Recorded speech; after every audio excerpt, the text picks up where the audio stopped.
I think part of the reason why I really like this video the most is that I watched a few more recent videos where they talked about Broca's and Wernicke's area, but they kind of mix the two together. And for a person who's really learning about which area does what, it's really important to see a person who has damage to Wernicke's area, and they specifically are talking about damage to Wernicke's area versus a person who has Broca's area damage.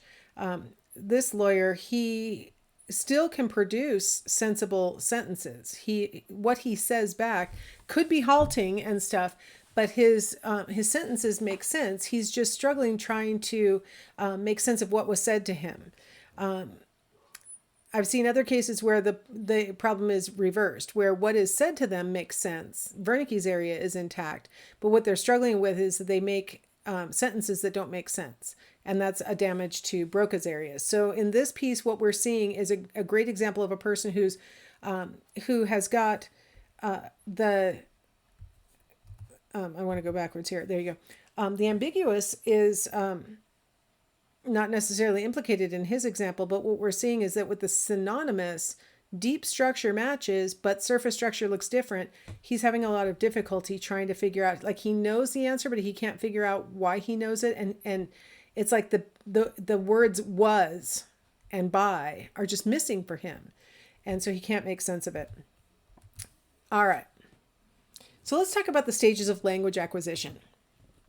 All right, so babies go through a series of stages, and just to keep your attention, I'm going to embed in between each of my definitions some examples of babies doing the things that we're talking about.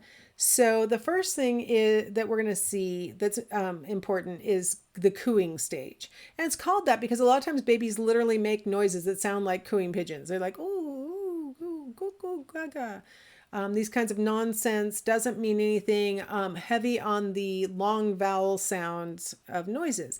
But honestly, in this 2 to 4 month period, any sound that they're emitting that's not crying gets lumped into cooing. So it might be a squeal, it might be it might be any kind of sound. They might even sound a little bit like they're upset, like they might be like, but they're not upset. They're just sort of maybe, I sometimes wonder if they're trying to move, but they can't because they're 2 to 4 month olds. I'm not sure exactly why they make these different sounds because we don't know what they're saying. But they make a lot of different sounds that don't mean anything, for one thing. That's one of the critical factors in cooing.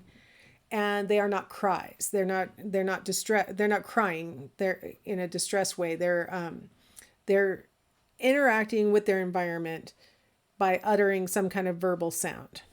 So that's my prime for what cooing is. Here is a perfect little baby that I found on the internet doing some awesome cooing sounds. So go take a peek at that and then come on back.